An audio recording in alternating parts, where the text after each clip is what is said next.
네, 저 이번 4부에서는 외국인들이 매도를 계속하고 있는데 증시 반등할 때의 유망한 업종은 어떤 게 있을까 하는 내용을 다뤄보도록 하겠습니다.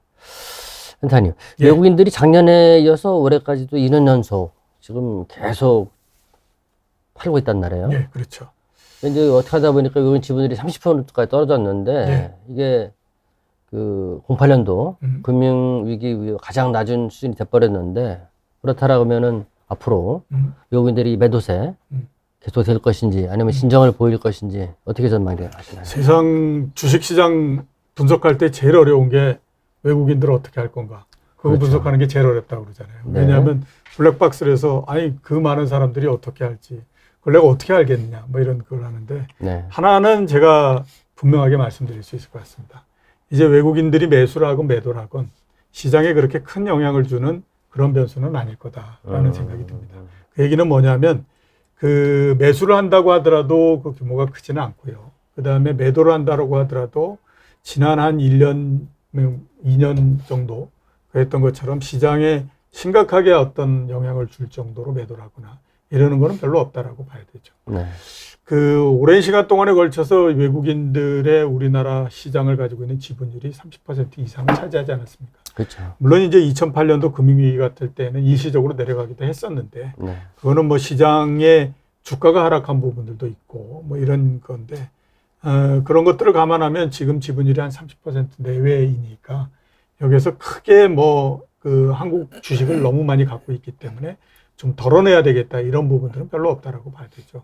그러면 이제 주가가 움직이는 거에 따라서 그냥 대응을 해나가는 그런 정도다라고 봐야 되거든요. 주가도 일정하게 어느 정도 좀 내려온 부분들이 있고 그런 것들을 감안하게 되면 여기에서 크게 매도를 하거나 그럴 부분들은 없다라는 생각이 듭니다. 네. 뭐 그런 정도로서 보는 게 맞지 않을까. 센터님 어떻게 보시나요? 보통 미국이 금리를 올릴 때 외국인이 한국을 비롯한 신흥 주식을 샀던 적은 별로 없습니다. 그러니까 뭐 올해 외국인 매도는 미국이 금리 올리니까 뭔가 이제 신흥국에서 이탈로 설명이 되는데 네. 제가 좀 궁금했던 거는 재작년에 그렇게 금리를 낮추고 돈을 많이 뿌릴 때도 외국인 한국 주식 많이 팔았거든요. 네. 그러니까 이번 사이클이 굉장히 독특한 게 과거는 이제 주가가 올라갈 때 바닥에서 외국인이 사고 근데 어느 정도 한 8, 9분 능선 가면 한국 사람들이 들어와서 주가를 끌어올리면서 사이클이 끝나는 건데 네. 이번 사이클은 1,400에서 3,300까지 외국인이 계속 팔았어요. 네. 또 3,300에서 2,600 계속 팔고 있고. 그래서 이 힘이 뭔가가 좀 궁금한데 이게 저는 중국과 좀 연결이 돼 있는 거 아닌가. 이제 중국이 여러 가지로 외국인에게 자본시장 개방하지만 아직도 폐쇄적 시장이고요. 네. 그래서 중국 주식을 사는 사람들에게 한국 시장이 약간의 프락시 형태로 뭐 그냥 한국의 중국 수혜주를 사기도 했고 또 지금은 패시브 투자가 굉장히 이제 규모가 크다 보니까 최근 몇 년 동안 중국이 투자자들에게 뭔가 좀 좋은 어떤 메시지를 주는 그런 것들이 사실 별로 없었어요. 공동부유 이런 것도 어쨌든 뭐 투자자들에게 좋은 저는 정책은 아니었다고 생각하는데 그래서 이제 중국에 대한 부정적인 생각을 가진 사람들이 주식을 팔고 그게 패시브 형태라 그러면 신흥아시아는 뭐 중국 파는데 한국도 같이 팔고 이런 힘이 좀 존재하지 않았나라는 생각을 하게 되고요. 네. 그럼 외국인은 당장 이렇게 뭐 돌아오긴 좀 힘들 것 같고 한편으로 생각해 보면 그럼 외국인 3년 팔았는데 한국 사람들이 어떻게 할 거냐가 좀 궁금한데 요즘도 가게는 주식을 좀 열심히 하고 있습니다. 작년에 직접 투자 자금이 재작년에 한 그 월 평균 7조 들어왔고요. 작년에 한 6조 들어왔습니다. 근데 올해도 4월까지 보면 한 5조 원 정도가 들어왔으니까 이제는 뭐 외국인도 중요하지만은 뭐 한국의 개미들 뭐 이런 쪽도 봐야 되는데 그래도 뭐 급격하게 뭐 주식 때문에 걱정 많이 하실 텐데 자금 유입이 단절되는 것 같지는 않습니다. 개인들이 그 덩어리 큰 사람들은 어지간히 들어온 거 아닌가요? 뭐 그래도 뭐 우리나라 가계 자산이 가계 금융 자산이 한 4,000조가 넘거든요. 네. 그중에 이제 최근에 투자 많이 해서 주식이 한 8, 900조가 된 거니까 물론 단기간에 많이 이동해서 작년 재작년처럼 돈이 들어온다 이렇게 생각하면 안 될 것 같은데 네.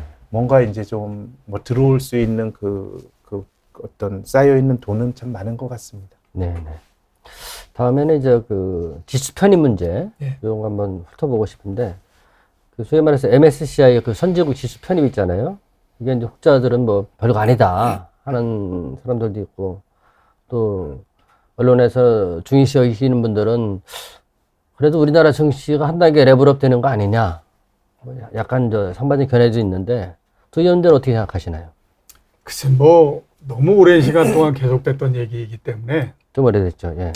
그 신선한 거는 좀 없다라는 생각이 들고요. 네. 똑같은 얘기를 언제 했었냐면 1992년도 이전까지 했었죠. 그 1992년 1월 4일 날이 이제 처음으로 우리나라가 정시장 외국인들한테 네네. 직접 주식을 매수할 수 있게 그렇죠. 허용을 해줬잖아요. 네. 그 이전까지는 계속 어떤 얘기를 했냐면 그걸 이른바 이제 자본시장 개방이라고 얘기를 했었는데, 네. 자본시장만 개방하면 아무튼 대한민국 주식시장은 이거 완전히 달라진다. 이건 레벨업 되고 그다음에 완전히 다른 형태의 시장이 된다. 이런 얘기를 했었어요. 네. 그 생각이 얼마나 강했으면 그 당시에 이제 정책을 피는 재무부도 똑같은 생각을 했거든요. 그래서 나온 것이 그 무의결권 우선주였잖아요. 네네. 그러니까 우리나라 시장을 열기만 열면 외국인들이 벌떼같이 달라들어가지고 네. 우리나라의 그 의결권이 있는 주식들을 모두 다 사서 다 갖고 가버릴 거다. 이런 두려움 때문에 이제 그렇게 했던 건데, 자 한번 생각해 보면 그리고 나서 실제적으로 문을 열었는데, 네. 그리고 나서 주가가 올랐느냐. 그 다음에 주가가 빠져서 8개월 동안 계속해서 내려갔거든요. 그 다음에 많이 바뀌었느냐? 또 그것도 아니었던 것 같고. 근데 하나 달라진 건 있죠. 우리나라 시장에서 제도가 선진적인 형태로서 바뀌었던 건 있죠. 그 이외에 시장이 선진화되지는 않았고, 제도는 굉장히 많이 선진화됐잖아요. 예를 들어서 보면 이제 뭐 상하한가 이런 것들이 옛날에는 굉장히 이상한 시스템이었잖아요. 네. 뭐 주가가 10,000원짜리는 몇 %, 뭐 이렇게 그 했었다고요. 근데 지금은 일괄적으로 15% 이렇게 돼 있잖아요. 그러니까 그런 제도적인 선진화는 이루어졌는데 시장의 선진화는 이루어지지 않았다라고 하는 거예요. 외국인들의 매매를 통해서. 네. 그러니까 그런 것들을 MSCI 선진국 지수 편입에다 네. 똑같이 적용할 수 있는 게 아닌가라는 생각이 들어요. 그러니까 편입된다고 하더라도 많은 돈이 들어와서 우리나라 시장을 끌어올린다. 아니, 대한민국도 지금 시장이 규모가 시가총액만 2,000조가 넘는 시장인데 얼마가 들어오겠습니까? 한 뭐 그 편입되면 한 4,500조 들어온다. 이건 아닐 거거든요. 그렇기 때문에 그런 것들을 감안하게 되면 너무 오랜 시간 나왔던 얘기고, 그 다음에 별로 그렇게 새로울 거는 별로 없는 얘기인 것 같고, 그 다음에 실제적인 영향도 그렇게 크지는 않을 것 같다. 그런 생각이 좀 듭니다. 신선도는 좀 떨어지지 않느냐? 예, 그렇죠. 선생님 어떻게 보시나요? 저는 이미 외국인이 한국 주식을 많이 들고 있다고 생각하는 쪽입니다. 네. 지금 비중이 많이 줄었지만 그래도 30%라 그러면 이게 물론 뭐 양질의 장기 투자 자금이 들어온다 이런 분석도 있는데, 뭐 들어가는 선진국 지수 들어가는 게 뭐 나쁜 건 아니지만 저는 돈에 무슨 꼬리표가 있겠나 싶어요. 그 정도의 개방이라 그러면 이 세상에 존재하는 거의 많은 돈이 들어왔을 때는 생각이 들고, 또 한 가지는 그 선진국 지수 안에 얼마 전에 그리스가 있다가 빠졌고요. 네. 재정위기 겪었던 그 스페인과 이탈리아, 포르투갈도 MSCI 선진국 안에 들어가 있습니다. 그러면 우리가 뭐 형식보다 실질이 중요하다라고 얘기를 하는데, 네. 우리나라 시장이 뭐 그들보다 못 미치는 거 아니거든요. 그럼 뒤집어서 말하면 그럼 그들이 들어가 있는 선진국 지수의 권위라는 게 우리가 목맬 정도로 그런 절대적 권위냐 의심해 봐야 된다고 생각이 되고, 또 10여 년 전에는 이 센터장이 말씀하신 것처럼 이 그 관료들이 선진국 지수 편입이 굉장히 중요한 목표였어요. 네. 10여 년 전에 얘기할 때는 야, 미국계 자금은 MSCI를 많이 벤치마크하고 또 유럽계 자금은 또 FTS를 많이 벤치마크한다고 하는데, 그래서 FTS의 선진국 지수 편입도 지금처럼 아주 중요한 목표였거든요. 그건 이미 2009년에 됐잖아요. 그럼 지금 한국은 어떤 측면에서 보면 상당히 선진국의 어떤 여러 가지 조건들을 저는 충족시키고 있다고 생각하고요. 보는 기준인데, 뭐 그것이 뭐 결정적인 뭐 우리의 그 우월함을 보여주는 잣대도 아니고, 또 뭐 돈이 신흥국에서 나가고 선진국으로 들어올 때 뭐 가감을 하면 또 그게 또 돈이 또 많이 들어온다고 주장할 수도 없기 때문에 뭐 악재는 아니지만 이게 뭐 결정적인 뭐 도약의 트리거가 된다, 이것도 좀 과장이라고 봅니다. 네네. 마지막으로는 이제 그 가장 곤혹스러운 질문이 될지 모르겠는데, 요새 같은 이제 시장이 안 좋을 때 괜찮은 업종 분석해달라면 저 애널리스트 분들이나 스트레티지들이 엄청나게 좀 곤혹스러울 거란 말이에요. 그렇죠.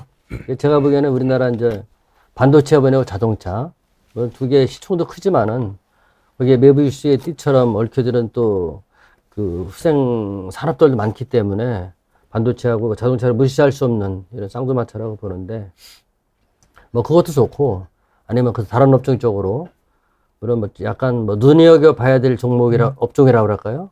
그런 게 있으면 좀 한 말씀 해주시죠. 일단 시장이 안정이 안 돼 있는 상황에서는 반도체하고 자동차 업종 이런 쪽이 좋습니다. 왜냐하면 어려울 때는 제일 믿을 만한 주자를 찾아서 가는 것이 일반적이잖아요. 그럼 우리나라 기업 중에서 제일 믿을 만한 곳 100명한테 물어보면 아마 99명, 95명은 삼성전자를 꼽을 겁니다. 그렇기 때문에 반도체의 그 실적이 심각하게 훼손이 된다라고 생각하지 않는 한은 그 반도체와 자동차 이런 것들이 어려울 때는 괜찮을 거다라는 생각이 들고요. 근데 시장이 항상 어려울지는 않잖아요. 네. 그 이제 코스피 측면에서 봤을 때 떨어지는 것이 이 멈추고 나면 그 다음에는 옆으로 이렇게 쭉 가는 박스권 내를 그리면서 갈 가능성이 높은데 네. 그런 상태가 되면 이제 과거에 우리가 얘기를 했던 테마주 이런 것들이 끊임없이 계속 다시 등장하면서 순환매의 형태로 계속 진행이 된다라고 네. 봐야 되겠죠. 그러니까 그 중에는 뭐 2차 전지가 그 대상이 될 수도 있고 그 다음에 뭐 최근에 수주가 굉장히 많이 늘어난다라고 해서 관심을 모았던 조선주 이런 것들이 될 수도 있고 이런 것들이 계속 이제 뭐 길면은 며칠, 짧으면 뭐 하루 이렇게 해가지고 좀 올랐다가 또 조금 내려가면 그 다음에 또 이제 다음 해가지고 또 좀 오르고 이렇게 계속 테마별로서 순환매 형태로 계속 돌아가는 그런 형태가 될 가능성이 굉장히 높지 않나라는 생각이 들어요. 지금 이제 어떤 뭐 특정한 업종이 주가를 전체적으로 쫙 이렇게 끌고 가서 막 그 업종에 있는 속해 있는 기업들이 사상 최고가를 내고 이렇게 할 수 있을 만큼의 시장 분위기는 아니다라고 봐야 되거든요. 네. 그렇게 되면 당연히 뭐 떨어지고 했던 부분들 계속해서 이게 순환매적으로 계속 돌아가는 형태가 될 거고 그렇게 할 수 있을 만큼의 돈은 지금 주식시장에 충분히 있는 상태이기 때문에 아마 그 6월 달 정도 되면 그 다음서부터는 제가 생각했을 때는 여러 테마를 가지고 계속 순환매 형태로 돌아가는 네. 그런 게 뭐 상당 기간 동안에 걸쳐서 계속되지 않을까라는 생각을 갖고 있습니다. 선생님 말씀은 이제 그 아주 보수적인 투자자라면 반도체나 자동차 쪽을 그래도 봐야 되고 좀 더 액티브하게 덤빌 사람들은 과거 테마주 순환매 돌아가듯이 단타로 짧게 끊어치는 네, 그렇죠. 단타법이 좀 어떻게 되냐는 말씀이시고 선생님 어떻게 보시나요? 저는 좀 시장의 색깔이 좀 바뀔 것 같습니다. 이제 네. 인플레이션이라는 게 이제 인플레이션의 율은 둔화되더라도 어쨌든 뭐 물가가 좀 높아진다 그러면 뭘 들고 있는 게 좋을 것 같아요. 당장 현금이라도 들고 있으면은 더 높은 이자로 운용할 수 있고요. 또 인플레라는 것 자체가 뭔가 이제 물건 가격이 높아지는 거니까 네. 굉장히 경영 효율성이란 걸로 재고 없이 가져갔던 그런 어떻게 보면 빅테크 기업들은 또 인플레이션 온 게 안 좋은 것 같아요. 들고 있는 게 없으니까. 네. 그래서 뭐 저는 전통 산업에서 좀 뭐 안정적으로 배당을 주고 이런 유형의 종목들 좋아 보이고요. 네. 그리고 요즘 보면 저는 한국 시장의 디스카운트 요인 중에 하나가 주식 조금 들고 있는 지배주주와 다수 소액주주의 이해관계의 불일치인데 요즘 몇몇 기업들 막 기업 분할하고 하는 게 정말 주주들의 힘으로 좀 막히고 있거든요. 그래서 저는 작년부터 지주회사가 참 싸다고 생각했는데 네. 별로 오르지 못했어요. 근데 최근에 떨어질 때로 덜 떨어지고 굉장히 저평가가 되어 있어서 정말 지배구조 디스카운트가 완화가 되면 많이 오를 수 있고 또 뭐 설사 생각보다 안 되더라도 크게 낭패 보진 않을 것 같아요. 또 배당은 주니까. 그래서 지주회사 중에서도 한번 괜찮은 종목들 한번 골라보실 필요가 있는 거 아닌가 이런 조언을 드리고 싶습니다.